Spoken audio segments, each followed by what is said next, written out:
Thank you so much. Is this working? If I can hear you in the back? I'll adjust it from the back. Okay, you can adjust it from the back. In the meantime, I'll raise my voice. There you go. All right, how's that?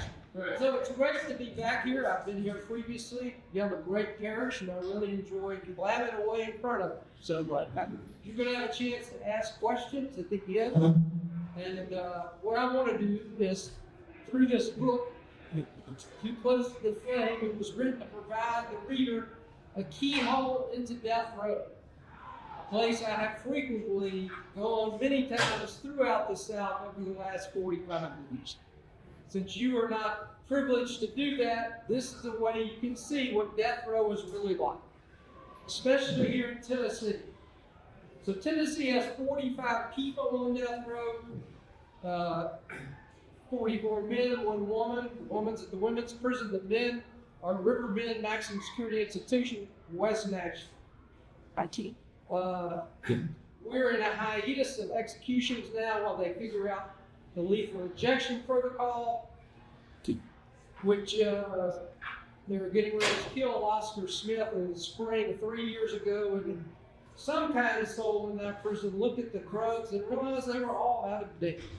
And texted downtown and got the word out that you're about to try to kill somebody with drugs that are out of date. So they stopped Oscar's execution 1 hour before it was scheduled out. Really, that story is a way of letting you know this entire process is barbaric.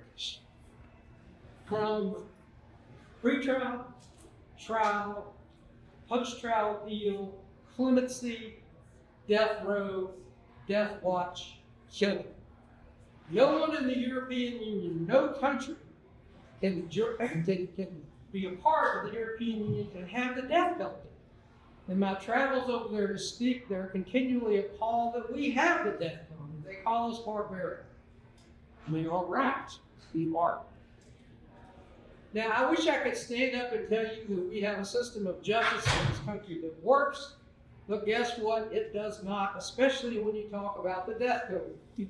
Because 90% of the folks who come to trial are without a paid lawyer. They had to get an appointed lawyer. And as Steve Bright has said, a great death penalty lawyer, seated at the jail now, Joe, it's not the person who commits the worst crime that receives the death penalty. It's the person who has the worst lawyer. Yeah. So when you're poor, you're almost guaranteed to get the worst lawyer. Many people throughout the South, many localities do not have a public defender system or an adequate one. So you have people appointed to these cases. Many of them have little, if any, experience in death penalty law. Now, I want to begin by talking about some people because that's how we learn about this, not facts and figures. So think where you were Maundy Thursday, 2018. The spring of 2018. Where were you? Sure. Well, I was at Riverbend Maximum Security Institution, visiting them on death row. As I concluded my visit, there were 2 guys who wanted to see me. One, Ed Zagorski. Ed had been on death row for 35 years. He had not one single write-up. He was beloved by everybody in the prison, guards, prisoners. He was a straight-up guy. He did not commit the murder, which he was convicted of, but he fell into the category of what I just described. Terrible poor candlelighters. Ed's crime, on which he was convicted, took place in Hickman County, but the bodies were found in Sumner County. And this is what happened on my part. Ed was from Louisiana. He'd come up to Middle Tennessee to hunt deer with a friend of his and loved Middle Tennessee and decided he would move up here. And in addition to moving up here, this is the early 80s, Ed was part of a group of people who were supplying Music City, USA with all the marijuana it could possibly want. So he was in the marijuana trade, which is very illegal. And he set up shop. He wasn't a big wig in this organization. He was just a member. And his superiors came up, checked out Middle Tennessee, Hickman County, which had interstates and lots of forests. Perfect for running marijuana. So they moved it up and it became a little local distribution point for marijuana. Good. Long story short, one of the guys who was working with Ed, and Ed would never tell anybody who worked with him anything about himself or the people he was working with. Right. Set Ed up, a shootout followed.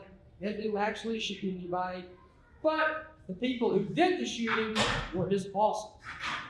And they pulled these two bodies that they explained from Hickman County to Sumner. Well, the guy Ed was working with turned on him, said that Ed did those shootings even though he didn't. So he's arrested. And the authorities in Sumner County get the notion that they've got this great drug dealer here, and they just want him to give up the people above him so they can bust this big marijuana trade throughout the Southeast. Of course, Ed wouldn't tell him anything. Yeah. Spent the first night in the prototype, and they had a steel, God, strap this. A steel, not a booth, it's bigger than a booth. It's about 8 feet this way and 10 feet that way, completely enclosed in the Sumner County Jail, made out of steel, with slits for the air to go through, and put him in there for 120 days. Wow. Yeah. They tortured him. They wanted him to give up people who were above him. He wouldn't do it. This is 120 days that went from May, June, July, August, September. You know what summer heat in Tennessee is like. This jail's not here. So there he was. They offered him a life sentence. He wouldn't take it. He said, they would kill him. So he ends up on trial. He gets sentenced to death and comes to death row. And so I'm seeing him on that Maundy Thursday. He says, Joe, I don't have an execution date, but I'm going to have one soon. I want you to be there with me at the end because I want you to be the last person I talk to. Have a conversation. I say, Ed, you know I'll be there, but let's do everything we can to keep that from happening. One other guy, that Maundy Thursday, Don Johnson wanted to see me. Sat down with Don just like this. And what does he say? Joe, I want to have an execution date on my alley soon. I want you to be my spiritual advisor, be there with me. And I told him when I told him, sure, I'll do that, but let's see if we can keep this from happening. So obviously I'm working closely with the lawyers on appeal. By the time these cases get up to the appellate level, you usually have some excellent lawyers on it, but it's hard to overcome the trial program. So what happens? What happens is these cases wind down. And Maundy Thursday gives way to the fall. Now All Saints Day, which was November the 1st, that particular year, 2018. November the 1st, I was on death watch with Ed Zagorski for the second time. On October 11th, we had our first death watch, which is where they move you from death row, where they move you from death row into death watching area, which is a separate area of the prison, has 4 cells, the killing chamber, and a little visitation area, non-contact visit. So I'm sitting there with Ed with our non-contact visit on our first death watch on October 13th. We have an hour left on our death watch before they bring him in and kill him. And the door opens behind me, and a guard says, your visit is over. I said, wait a minute, my visit can't be over. I still have another hour or so left. And he said, no, it's over. The warden said it's over. And I looked at Ed, and he looked at me, and I said, let's have a quick prayer. And we put our hands up on the glass, and I prayed for God to be with him, to give him strength and courage, and said amen. They hustled him out. They hustled me out. I had no idea what was going on. I get out to the parking lot. The press is packing up. I go over to a reporter and say, what is going on? They say the governor issued a stay of execution. Well, I wonder why. I said, well, they're worried the electric chair would not work.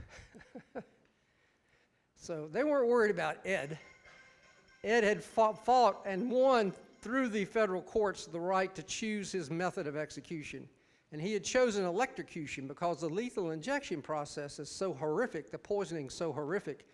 It feels like a combination of chemical burning, and this is the quote Justice Sotomayor from the U.S. Supreme Court, combination of chemical burning and waterboarding at the same time. So the guys on death row don't want that. They were opting for electrocution, not that that's humane, but it's better than being waterboarded and chemical burning at the same time. So I wandered out of there, came back and visited Ed back on death row the next week, and then we came back for our second death watch. Now, I must tell you, one can question one's sanity for doing one death watch, but doing 2 death watches in 18 days, this is not the mark of someone who is enjoying good mental health. So we're back in that little booth. We're going through the rundown again, and this time it's clear, even though when I walked in the booth, Ed looked up and said, "Deja vu."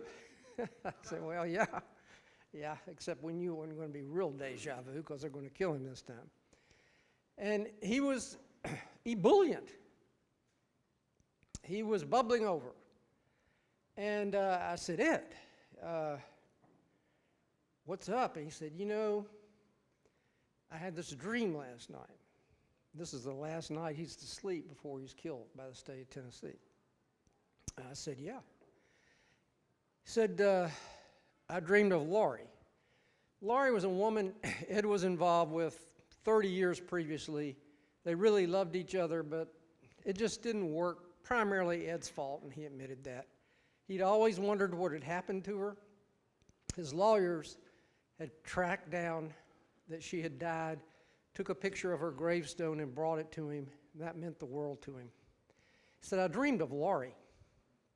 And one thing you should know about death row is you never touch grass. Unit 2 is totally enclosed, so you're always on concrete. So Ed never touched grass.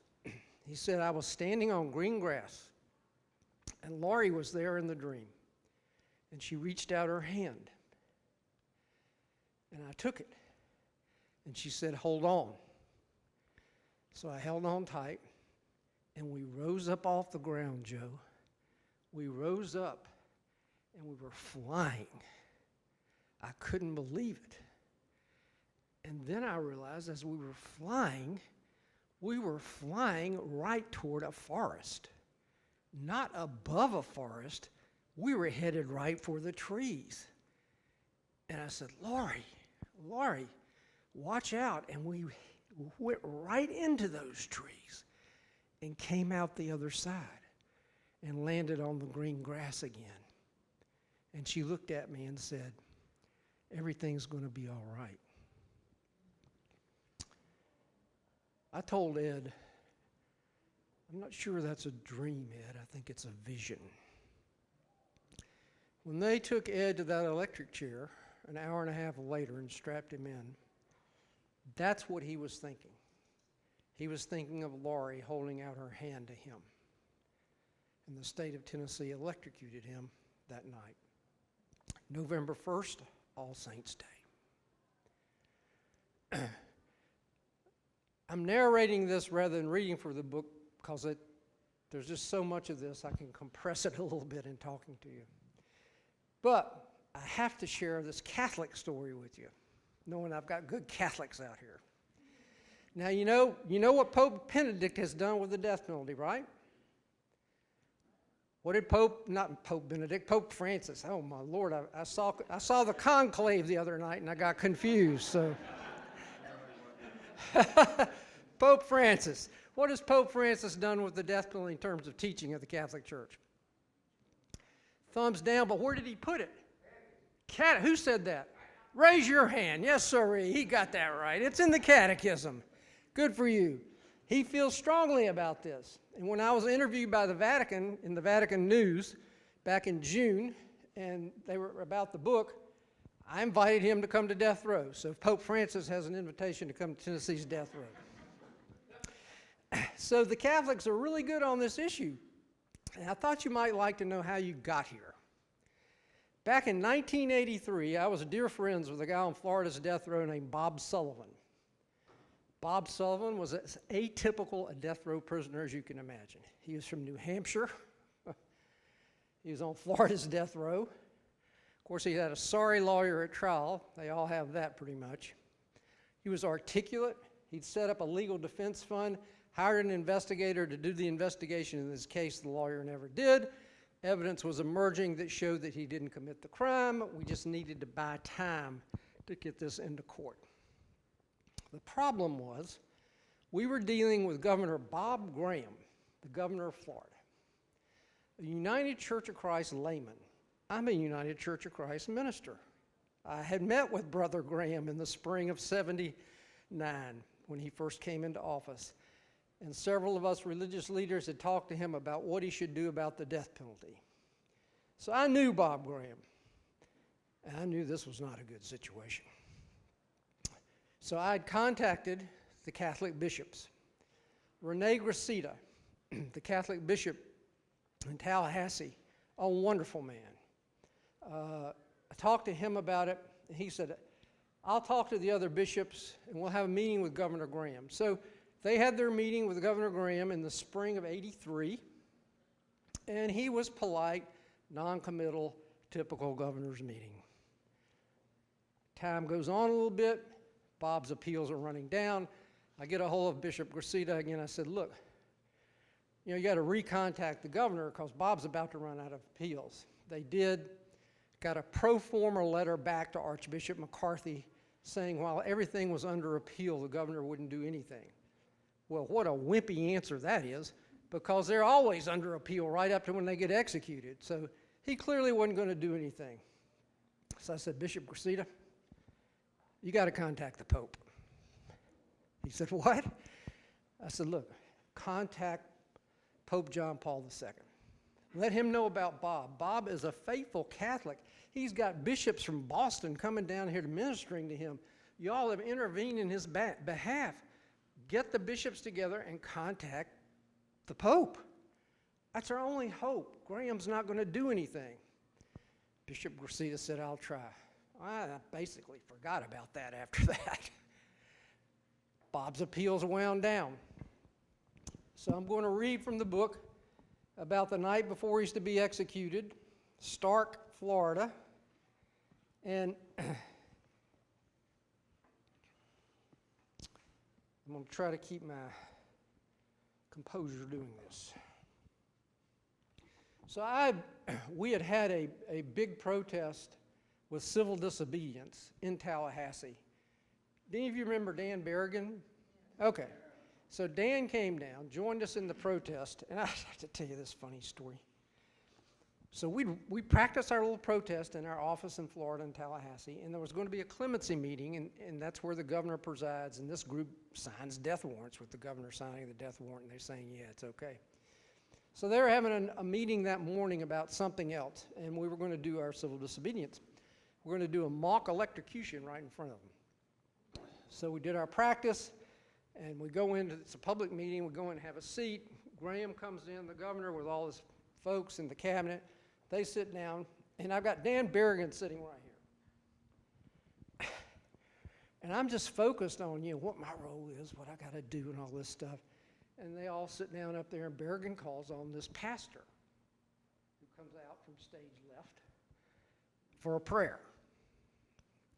And so this rural pastor starts praying, bless his heart, and he says, "Oh Lord, bless these men in their official capacity doing your work." And Berrigan's sitting right here, and he says, "Bullshit!" Oh, whoa, wait a minute. And the pastor stopped. Then he resumed his prayer. I thought, okay, easy, Dan, easy. We don't want to get arrested before we do the civil disobedience. And he goes on and prays, blah, blah, blah. And then he has to say something like that again. And even louder, Berrigan says, bullshit. And I went, oh, my God. And the pastor said, amen. And he got out of there. So NBC News had recorded that whole thing, the civil disobedience that we did afterward, the mock execution. It was on the evening news that night, so Bob got to see it at the Florida State Prison, which is the really important thing about that.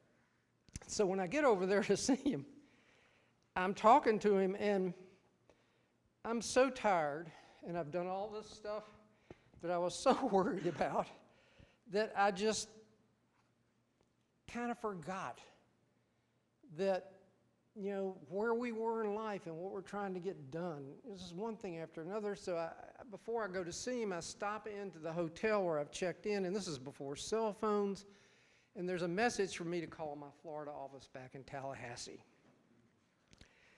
And I'm going to read this because it's a direct quote, and the language is pretty earthy, so I just want to be sure we're all clear. This is a quote.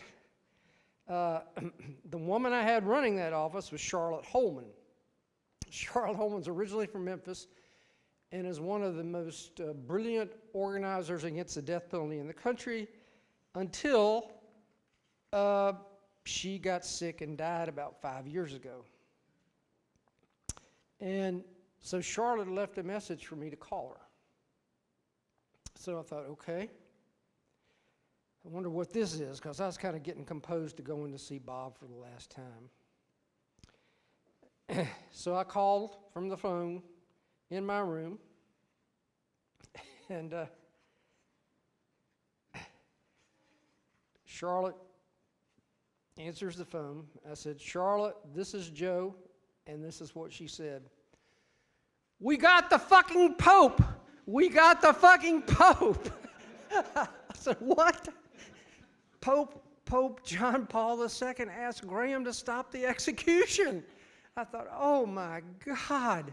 And then she said, of course, Graham turned him down. Bob Sullivan was electrocuted at 7 a.m. the next morning. This is what we're up against. We have a killing machine. The subtitle of this book is With the Condemned Inside the Southern Killing Machine. It's a criminal legal system. It has nothing to do with justice. It's criminal. And the criminals aren't necessarily the people you think are criminals. And it's legal, it's sanctioned, and it's a machine. It's grinding up people left and right every day. And that's the reality that we're dealing with in this country. Now, I don't want to talk all day. I want you all to ask questions. So give me some questions. I know you're going to have to leave in a while. The book's for sale, $28. We can Venmo, we can cash, we can do whatever you want. But let's have some questions. Yes? What can you do right now is write our governor and tell him you appreciate the pause in executions, and you want him to convert that to a moratorium on executions until a full investigation and study is done on the application of the death penalty in Tennessee, because you think it's discriminatory on the basis of race and class, not to mention your own religious feelings. He needs to hear. Yes? You mentioned your own religious feelings. By all means, that's important with him. He is an evangelical, and I think he really appreciates religious feelings. Yes? Has anyone reached out to the bishop of our diocese, and has he responded on this issue? You know, your bishop is relatively new in terms of my perspective. I've been doing this so long. I don't know the answer to that, to tell you the truth. That's a good question. You should reach out to your bishop and talk to him about this and say, look, we need to step up on this. Our church is really clear about it. He could make an overture to the governor and bring all the other bishops, just like we did in Florida. That's a real good idea. Yes? You mentioned Dan Berrigan and Pope John Paul II. In your experience in the South, how are Catholics doing with this? Terrible, just to be honest. I mean, it's I say that as a generalization. Having made the generalization, there are a lot of good Catholics who are really good on this issue. But by and large, they want to talk about pro-life, and what they really want to talk about is what they call pro-innocent life, quote unquote. I can't make that distinction myself, but that's kind of the problem you run into. The faith gets mixed up with the culture. That's the problem there. I'm sorry, yes. Where do you find the strength to keep doing this? Okay, well, unfortunately, you're going to get a distressing answer to that, which is I don't have any left. And it's documented in the book. After I did that second death watch with Ed, I was really, really wiped out. PTSD, been in trauma therapy, wonderful trauma therapist has pulled me back from what was a really, really dark space. And I document all that in there. And the lawyer I was having lunch with last week said, I was really surprised how personal you are with all that. I said, I want people to know. It's like Dietrich Bonhoeffer wrote this book. It's called The Cost of Discipleship. There is a cost to discipleship. You know, it's not a free ride. So that's why I've included all that in the book. I thought about it enough times in the past, but it hasn't struck me before that we have such high level for the ultimate appeals as the death penalty. But we can't translate that into better representation at the original trial. Yes, we cannot. We have not. Is it a volume thing? Is it what? Well, you know, lawyers, and I have some dear friends who are lawyers in the room, are like anybody else. They like to make money. And guess what? You're not making money when you're defending people on death row. It's not a remunerative profession. So it usually takes somebody with heart and conviction about the issue as well as being not too concerned about money. It's very difficult, especially at the trial level. Yes? Benjamin, what's this kind of twofold? You said that you are a minister. Yes. And the question is that what brought you to work in the care function too? I know that it seems that a lot of the people that I meet that are involved in this are ministers, Stacy Recker. Yeah.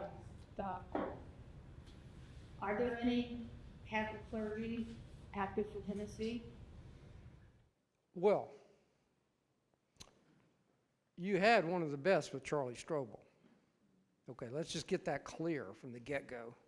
Charlie Strobel was exceptional not only on this issue, but just about every issue you can think of. So I'm sure there are some.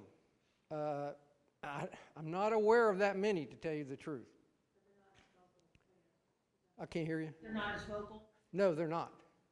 Certainly that's the problem. Yeah. And did you have a second? Was it your... No, I came into this work through the back door.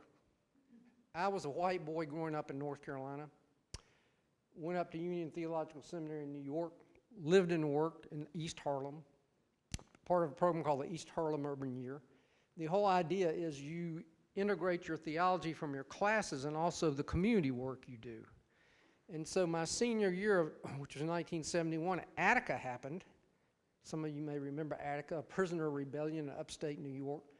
I'm watching on my fuzzy black and white TV and think, you know, I don't know anything about this stuff, but if these guys are right, and they were in control, so they're holding press conferences every day, the prisoners were, if I was only 10% of what they're saying is right, I'd be upset too. So I decided I'd spend my 20 hours a week visiting a prisoner or jail, and so I visited the Bronx House of Detention. And I went through orientation, I got a little badge, I go up there for my first visit. I'm a naive seminary student, what do I know? Get up there, the guard sees my badge, lets me in, and all of a sudden, I'm looking at this huge cage. I mean, I'd seen TV stuff, but I'd never expect anything like this. And in this cage are all these individual cell blocks, kind of blew me away. I didn't know what to say or do, and the guard's walking me down here. He stops right here at the corner, gestures at this room and says, "You can visit in here. That's where clergy and lawyers visit." Like I say, naive seminary student. "Won't you let me in here with these guys?" That guard looked at me, shrugged. Nobody ever asked him that. He opened the door to the cell block. And I stepped over that threshold. Now, I have to tell you, when I casually glanced down that cell block, I had assumed each individual cell door was closed. I mean, they're in jail, right? But I realized once I walked over to the threshold and looked down there, each one of those doors was open. And he slammed that door behind me. And I got the chills right now. This happened in 71. I still get chills about it. And this is what I thought. And this is instructive to all of us. Oh my God, he's locked me in here with these animals. Because that's what we're taught. We're taught that people who are in prison are less than who we are. And no sooner did I have that thought than the guy in the first bunk looked up at me and said, "Man, what are you doing in here?" He took me down, introduced me to everybody, and I spent the year visiting those 44 men, all of whom were black or Puerto Rican except one, and they taught me so much. I did very little for them except show up. I had no contacts, I had no money, I had nothing. I just had my presence. So that's how all that happened. I came back south and got hooked up with a guy named Will Campbell to start this work. Yes? A couple observations. One was I went to law school after medical school, and studying civil procedure, the introduction to the books is what the teacher asked us, and he said, "What's the purpose of the court?" And people say, "Well, it's to find justice, it's to find out the truth," and the answer in the book is, the purpose of the court is to make a decision. We have some good friends, patrons in California, who have been very involved with death row appeals, and especially with the DNA evidence and so forth, as it came out subsequently, that they've gotten some of those people off. And what was interesting is I read about a murder case in San Francisco in the papers, and I mentioned it to her, and she explained that the circumstances of the murder were way different from what was in the press. Correct. I think sometimes the press condemns people, and people read the paper, and then they get on a jury, and they're misinformation. Well, the press is terrible. It starts with, of course, they show the mugshot. I mean, there's never a good mugshot. So that kind of sets the stage for everything they're going to write. Now, every once in a while, you'll get an exception. And then we had that in the early 2000s here. It's the last chapter of my book. It's Philip Workman. You may remember the Workman case. He was innocent, framed by Memphis police and prosecutors. It's all documented in the book. We had outstanding press. Phil Williams ran a huge thing on it. And it freaked the government out. The press was so good that they planned things in advance, because we got all their emails when we get a stay of execution that showed what they were actually planning. They'd set up clemency things so that it would be a slam dunk against Workman. We got all their notes, and they were trying to counteract the press. The press had been so good around Workman that they just couldn't believe it. But aside from that, it's very rare to find really good press on these cases. Jim. Jim, the commissioner recently announced that they are close to fixing the quote protocol. When do you expect to start happening in Tennessee, say, in the next 6 months? I've learned to be a day-by-day guy. I take those folks at their word, though. I mean, if they say they're about ready to kill people, I think they probably are about ready to kill people. But I also know there are a lot of people who are ready not for those people to be killed. So we're going to have a hell of a fight in the courts. But that's all the more reason for you to contact your governor, who, although he presided over some of these executions in the book, and I recount a chilling episode he had with his spiritual advisor in the book, which I won't elaborate here, I still think he's open to hearing from people of faith. So we should really contact him about this and be very, very clear, because I think he can still be moved. Yes? I heard this way of thinking, if there are a certain number of legislators, like maybe 16 or 20 or something, if they could be convinced by people they trust, then we change the law. We don't need to convert everyone in Tennessee. In fact, we don't even have to get to the governor. Yeah, that would be nice. And Stacy Rector has worked very hard on this. And there's a conservative group that she's worked closely with too. But they're not there yet, as far as I know. You know, we're just not there. I wish we were. I hope we do get there. But right now, here in November 2024, we're not there. Jim. The title of your book is The Southern Killing Machine. Yes. Could you speak some about a particular ethos in the South? Yes. Okay. Pay attention now. You could have slept through the first part, but here's your question. Here's your question.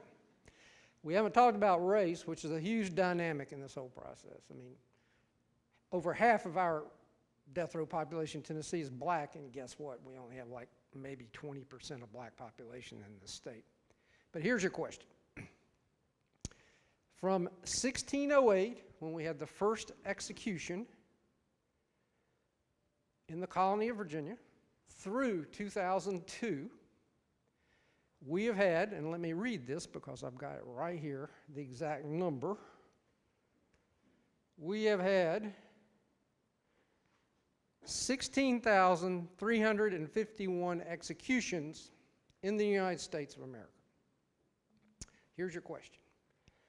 Out of those 16,000 plus executions from 1608 through 2002, I just haven't had a chance to update it since then, it won't change any. How many of those prisoners or people executed were white people executed for killing a black person?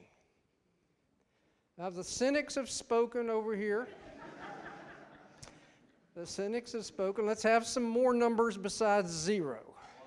1. Well, what is with Christ the King? I mean, people. Anybody else? You're not too far off, but you're going to get a second question. The answer is 31. 31. But you can't count 10. Think of your history. Why are we not counting 10? We're talking about bingo.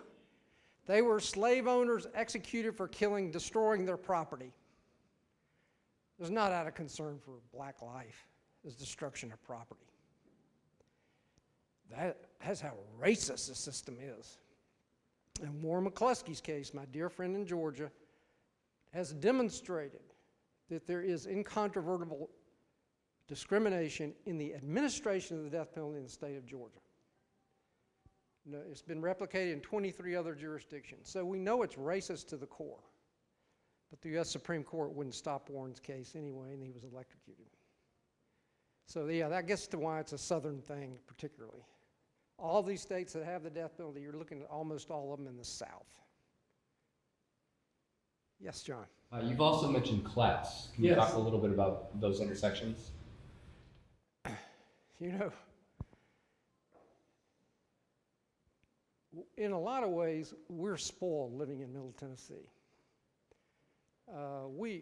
Especially living in Nashville, you know, we have a lot of things to be thankful for. But when you look back on what's happened in the South, and even right here, Adelicia Ackland, whose home is now Belmont, Adelicia Ackland had numerous slaves, and not only that, she had slaves in Angola, in Louisiana, at a place called Angola, catch the name, which she sold to Captain Parker, who made it Angola prison. So we have the wealth, we have the race, and we have the poverty on the bottom. The wealthy never go to death row. Never, ever, because they can afford good legal representation. The only people who are there are people without means, and usually people whom Jesus called the least of these, my brothers and sisters. They got nothing. They've been abused, physically, sexual. Many of them have organic brain damage. I mean, if you look at some of these social histories, you just weep at the way these folks have been treated. They are the bottom of our barrel. And what are we doing with them? We're snuffing them up like with a Hoover vacuum cleaner and shooting them to death row so we can kill them. And what's that solving? Absolutely nothing. Yes? How many do we have on death row in Tennessee? 45. 45. And none of those are women. One woman, Krista Pike, she's on the death row. Well, she's the women's prison, and her lawyers did a great job, so she's now out of her cell and has a lot of the same privileges the men on death row have. So, yeah, she's one of 45. Yes? In Tennessee, we didn't have anyone executed from 1960 to 2000. 40 years, we went without it. I don't know how we survived. Tennessee has executed fewer people than any other southern state. We have a really good record on this that we seem to have forgotten. So yeah, there have been a lot of progressive individuals in this city and in this state.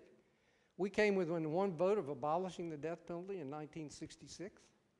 So you're absolutely right. There's a good tradition here that you can be proud of. Right now, we're in kind of deep water.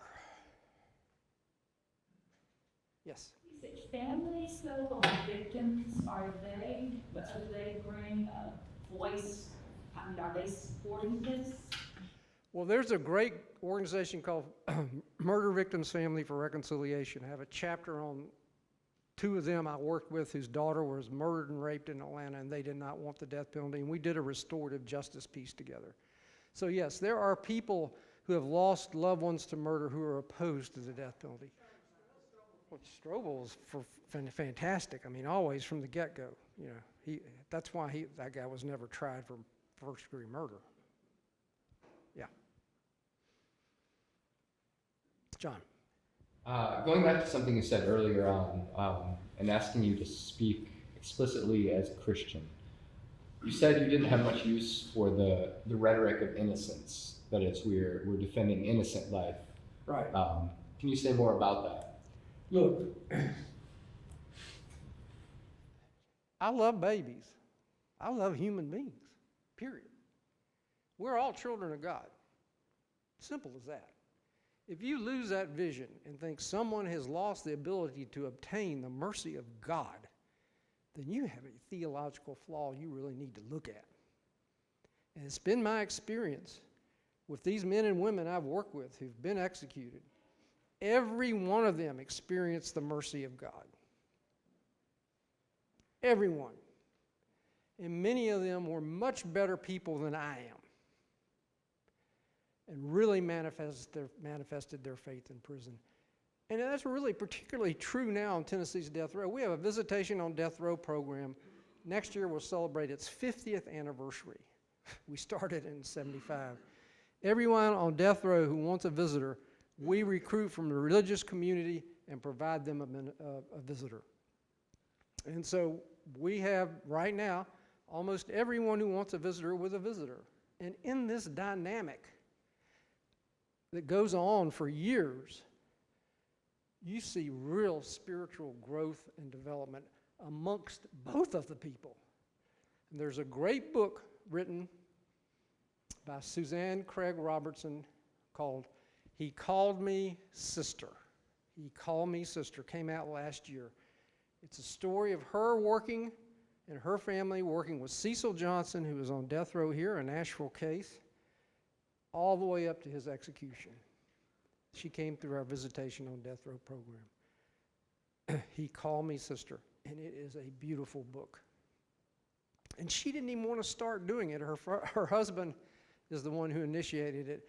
One day she was at home with her 3-month-old and realized her husband had gone out to the prison with their 4-year-old, and she's thinking, what's wrong with this picture? I need to be out there with my family. So she started going out too, and then she chronicles this whole journey of her family visiting Cecil Johnson. Yes? What's the sort of average time that people are on death row, and what's their sort of prison experience like? Again, I assume they're always isolated from general population, I guess? You're exactly right, except not in Tennessee, because some of you may recall that we worked in the 70s and early 80s to sue the entire state of Tennessee. Gordon Bonneman led this charge, and Jim Bryan left, but Jim was involved in that. Federal courts found the entire system unconstitutional, including death row. We brought a separate case on that. And appointed Pat McManus as special master to supervise the administration of the court orders to make this system constitutional. So they had to build a new death row. Well, Pat McManus was from Minnesota, had been corrections commissioner in Kansas. He knew nothing about the death penalty. So he met with corrections people, he met with us, and we designed a death row which is unique in the entire United States. It's a behavior model. You get the death sentence, let's say you're in Memphis, you come directly to Death Row Unit 2 here at Riverbend. It is a separate part of the prison. You're on lockdown except for 1 hour a day for your first year. Then if your behavior is good, you move from a C level, which is R when you come, to a B level. And at a B level, you can get out of your cell and go visit without being chained. Another year goes by, you can get up to an A level, and you can walk around, you can work on your GED, you can take college courses. We've got Elaine Pagels, a wonderful professor coming now from Princeton to go out there on November 15th and meet with these guys. We got programs out the wazoo for them. Got a great program called Education for Ministry, EFM, which any layperson can take. It's done by the Episcopal Church, but you don't have to be Episcopalian. You study the Old Testament 1 year, the New Testament the next year, church history the third year, fourth year, modern religious thought. These guys on death row are taking this course. The Episcopal bishops are paying for it. So they've got some great things going on, and they make tremendous strides. That's not true of any other death row in the country. Everything else is total lockdown. Well, thank you all very much. This has been my privilege. Thank you.